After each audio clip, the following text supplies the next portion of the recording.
Olha só, a gente vive num mundo que tem informação por todo lado, né? Parece infinita. Mas, ao mesmo tempo, ter clareza sobre as coisas, isso é raro. E é sobre isso que vamos falar aqui. Vamos entender um movimento, uma revolução mesmo, que promete pegar todo esse caos de dados e transformar em conhecimento. Conhecimento compartilhado, útil para todo mundo. A grande questão é, como é que a gente faz isso? Pois é, esse é o grande paradoxo do nosso tempo. A gente está literalmente se afogando em dados, mas ao mesmo tempo com uma sede enorme de sabedoria. Por que será que, com tanta informação disponível, as ações que realmente melhoram a vida das pessoas parecem tão difíceis de acontecer? Bom, para entender isso, a gente precisa olhar para como a nossa sociedade se organiza hoje. Então, para a gente entender bem esse problema, vamos primeiro dar um nome para ele. A gente vive no que chamam de sociedade da informação. O que isso quer dizer? Que os dados estão em todo lugar, são onipresentes, mas o acesso a eles e principalmente os benefícios que eles trazem, isso não é para todo mundo não. Basicamente, o que é isso? É uma sociedade onde a informação virou o motor da economia, sabe? É ela que move tudo. Ela flui por essas redes digitais que a gente usa todo dia e impulsiona nossa tudo, do setor de serviços até a inovação que não para de acontecer. Resumindo, é o mundo que a gente vive hoje. E aqui tem uma distinção que é, olha, fundamental. De um lado, a gente tem o nosso modelo atual, que é a economia do conhecimento. Nesse modelo, a informação é tratada como uma mercadoria, sabe? Algo que serve para o lucro privado. Pensa naqueles dados super valiosos que ficam trancados às 7 chaves dentro das empresas. Agora, do outro lado, existe uma visão alternativa, a sociedade do conhecimento. E a ideia aqui é completamente diferente. O conhecimento é visto como um bem comum para o bem de todo mundo. Dados, informações, tudo aberto para quem quiser ver e usar. E qual o resultado prático disso? Bom, o resultado é que se criam muros. Dados valiosíssimos acabam isolados, viram mercadoria e, no fim das contas, ficam inacessíveis para a maior parte das pessoas. E quando a informação é tratada como um produto caro, o acesso vira coisa de poucos, né? Isso é ruim por vários motivos. Freia a inovação, impede que a gente possa fiscalizar o poder e, no geral, segura o avanço da sociedade como um todo. Ok, mas e se existisse um outro caminho? Pois é, existe. Há uma visão alternativa, uma que trata o conhecimento não como uma propriedade privada, mas como um bem comum, algo de todos.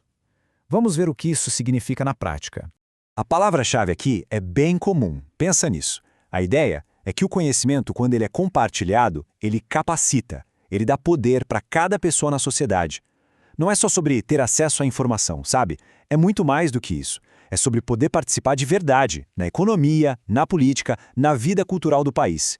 E olha, tem uma citação da Unesco que resume isso de um jeito perfeito. Ela diz que, para continuarem sendo humanas e habitáveis, as sociedades do conhecimento vão ter que ser sociedades de conhecimento compartilhado. Ou seja, isso aqui não é só uma discussão sobre economia, não. É uma questão de construir sociedades mais humanas, mais sustentáveis, sociedades onde o conhecimento pertence a todos, de verdade. Para a gente simplificar essa ideia toda, pensa assim. A transição que a gente está falando é como transformar uma biblioteca privada, daquelas com acesso super restrito, sabe? Em uma grande praça pública. Uma praça cheia de vida, onde as ideias e as informações circulam livremente, gerando debate, gerando inovação para todo mundo. Certo. Mas como é que a gente sai da teoria e vai para a prática? Como isso acontece de verdade? É exatamente aqui que entra um movimento de dados abertos. Pensa nele como a grande ferramenta, a força que está tentando construir essa ponte entre a realidade que a gente tem hoje e essa visão de uma sociedade do conhecimento. A definição da Open Knowledge Foundation, que é uma referência nisso, é super clara. Olha só, dados abertos não é só sobre dados que estão disponíveis em algum lugar. Não. Eles precisam ser livres, tanto do ponto de vista técnico quanto legal, para que qualquer pessoa possa acessar, usar e, o mais importante, modificar e redistribuir. E tem um detalhe final que é tudo. O verdadeiro potencial só aparece quando esses dados são de fato úteis, fáceis de usar e realmente utilizados por alguém. E para essa engrenagem toda funcionar, o movimento se apoia em 3 pilares. O primeiro é disponibilidade e acesso. Ou seja, os dados precisam estar lá, disponíveis, de preferência na internet, fáceis de achar. O segundo pilar, reutilização e redistribuição. As regras, as licenças, têm que permitir que a gente pegue esses dados, misture com outros, crie coisas novas. E o terceiro, participação universal. Isso quer dizer que todo mundo pode participar, sem discriminação, não importa quem seja ou em que área trabalhe. Tá, mas que tipo de dado pode ser aberto, afinal? Olha, o alcance disso é gigante. Pensa comigo, dados culturais de museus, galerias, resultados de pesquisas científicas, as contas do governo para a gente saber para onde vai o dinheiro público, dados do censo para entender a população, previsão do tempo, níveis de poluição do ar e até coisas do dia a dia como os horários e as rotas do transporte público. A verdade é que, no fim das contas, quase todo tipo de informação pode ser aberta. E esse número 8 é bem importante nessa história. Em 2007, um grupo de uns 30 pioneiros dessa ideia se reuniu e bolou que seriam os 8 princípios fundamentais para os dados governamentais abertos. Foi um marco. Essa lista virou a base, o alicerce para o movimento no mundo todo, porque ela detalhava, na prática, como colocar de pé aqueles 3 pilares que a gente falou: a disponibilidade, o reuso e a participação de todo mundo. Mas é claro que uma jornada como essa não é nada fácil. Existem barreiras, e barreiras bem grandes, no caminho para uma sociedade de conhecimento que seja aberta de verdade. Vamos dar uma olhada agora nos principais obstáculos.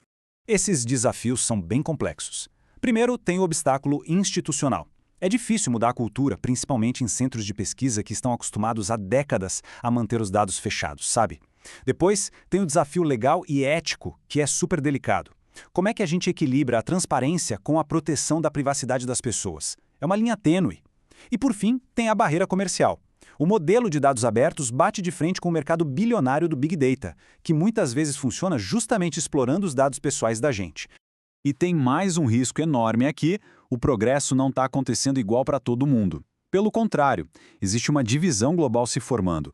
O perigo é que os benefícios dos dados abertos acabem ficando só com os países e os grupos que já têm mais recursos, o que, no fim, só aumentaria as desigualdades que a gente já conhece.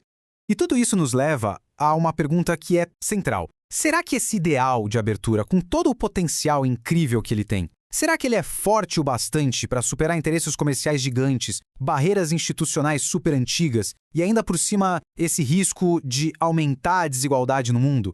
E aqui a gente chega no ponto crucial de tudo isso. O movimento de dados abertos, no fundo, não é sobre tecnologia. Ele vai muito, muito além. O que está em jogo aqui é o impulso por um tipo diferente de sociedade. Uma sociedade, em primeiro lugar, mais participativa, onde as pessoas podem fiscalizar, colaborar. Em segundo lugar, mais justa, porque o acesso ao conhecimento é distribuído. E, por fim, uma sociedade mais inteligente, porque toma decisões baseadas em fatos e não em segredos guardados às 7 chaves. E para a gente terminar, fica aqui uma reflexão. Esse movimento de dados abertos, ele está de fato construindo o caminho para uma sociedade que é fundamentalmente nova? Ou será que ele corre o risco de ser só uma camada de verniz, uma transparência superficial sobre as mesmas velhas estruturas de poder de sempre? A resposta que a gente der para essa pergunta, bom, é ela que vai definir o futuro do conhecimento.